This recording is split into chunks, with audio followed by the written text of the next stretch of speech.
Hello and welcome to Time with Tim, episode number 3. Bunch of you have been harassing me to get this out, so that is what I'm trying to do now. So I was going to plan on doing pics from the Greece trip and stuff first, but I guess I'll be doing this now. So speaking of first things, shout out from Tucker002, aka Devin. He says he is awesome and red team sucks. So there you go.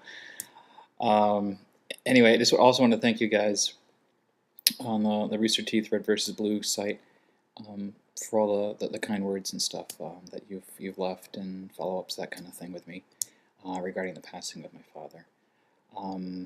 It does mean a lot. Actually, I didn't realize how much interacting with folks on the site would be helping me. It just so happened that I was near our terminal on the boat after I heard the news and stuff, so I just posted stuff there. But anyway, I'm doing as best as one could expect. I am going back to work this week. I will probably be doing a half-day thing starting tomorrow.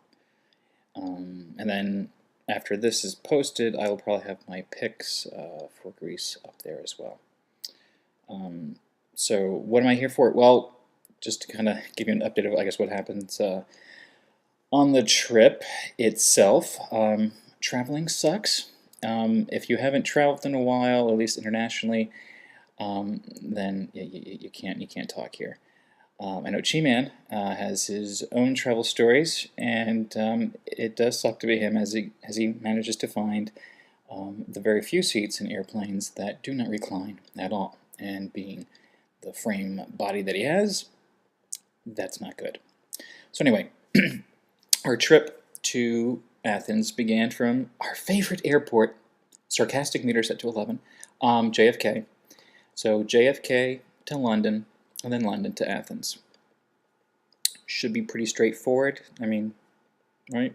You got I think, what was it, 2 hours? 2 hours between the connecting flights. We booked this through American Airlines, and it was cooperated with British Airways kind of thing. So I think I actually switched to a real British Airways flight from London. Now, my wife has bad back and really can't sit for long periods of time. So what we do is we maximize all the miles that we have worked up. In her case, because of work, she does travel a lot at times, Australia, that kind of thing. And we just put these miles towards upgrades. So we upgraded the longest legs of the flight. So JFK to London, we went business class, and on the flip side, we're going to do the same thing from London to JFK. So that worked out fine, right? That's all good, nice and comfy. Of course, the flight is delayed in taking off. The flight arrives a little bit earlier than expected, which was good, but doesn't have a place to kind of gate up, if you will. So we have to wait around for that. So by the time we get off, the security lines, we're just running towards getting from one bus to a shuttle and all that kind of crap, and they're very long, really, really long. Now, to top it off, right, American Airlines, for their carry-on requirements, allows you to bring one personal item and one carry-on bag. And the personal item can be a purse, a briefcase, a laptop, that kind of thing. Now, the brainiacs there in London Heathrow, they have a different set of rules for that, meaning if you're a domestic flight within the UK, well then they'll do that part, they'll give you that. They'll give you the one carry-on and a personal item. But any flight that is going to be leaving London, oh, no, I'm sorry, only one carry-on. And this includes a purse. So mind you, there are people who are coming off this flight that have a purse and a carry-on bag because, well, they were allowed to, and now being told before they could even get to the main security line, you have to have just one bag. Now, I read this before going on the trip, and I was trying to make enough space for, because I have to bring this camera bag with me that has the camera, video camera as well, a pair of Nintendo DS's, iPod accessories, adapters, that kind of thing. Just a little bit easier to pull out of the stuff on the flight than the bigger bag. So I'm there in line 2. I'm like pushing my hardest to get this friggin' thing inside the bag. Finally zip the thing closed. I'm all set there. of course, now knowing after we weave around, they're gonna have to pull the thing out to do all the liquid stuff, right, in the bag there. Now, time is ticking away. My wife is freaking out. It doesn't look as though we're gonna be making the flight. And usually I'm like, oh, just calm down, it'll be okay, it'll be okay. But as we're getting closer to the actual gate thing there, or the checkpoint, like, yeah, we're not gonna make it. So we finally do get through. I'm there putting stuff back in the bag. She's like, I don't have time for that. She hands me her carry-on bag. So I'm there with her carry-on bag, my carry-on bag, and then still have the stupid plastic bag full of, you know, the 3-ounce fluid stuff that way, running around as we're trying to catch our flight. So we're making, you know, good time. I'm exhausted. I realize now that I would not be able to survive on The Amazing Race, that TV show. I would basically say, F this, I'm not doing this anymore, I'm stopping. But anyway, so we're running.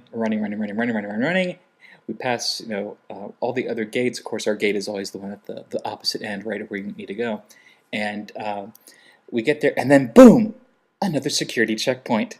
Yes, someone decided to put, let's put another security checkpoint here because why not? So here we are there waiting in line, and now we're looking down at our watches and we're like, yeah, we're screwed. We're not going to make this flight at all. Now, of course, we still have little plastic bags out for the fluid thing that way, you know, which I'm still waiting for that. It sort of reminds me of this SNL sketch a while back where they spoofed a government training session for the new TSA workers. And the instructors are going, you know, we have determined that through advanced methods that anything more than 3 ounces is dangerous, but anything less is okay. You know, people raising their hands, and they're going, well, what if 2 people bring 3 ounces and work together somehow? And the instructors are like, we don't talk about that.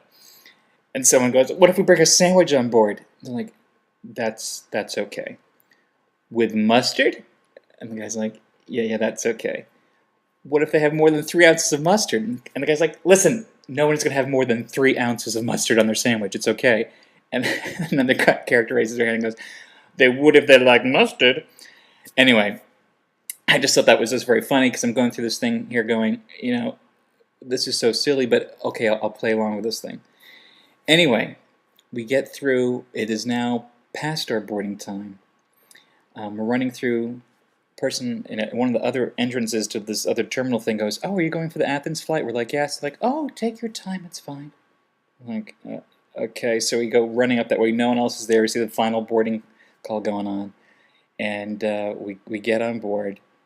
We weren't the last ones on because evidently there was a bunch of us from the New York flight that were also stuck in the security line, so they actually waited for us, which was kind of cool. So in the end, we made it, but it was pretty friggin' scary because I was not wanting to have to figure out what we had to do. Now, luckily, it wasn't as though we were leaving on the boat, you know, that day.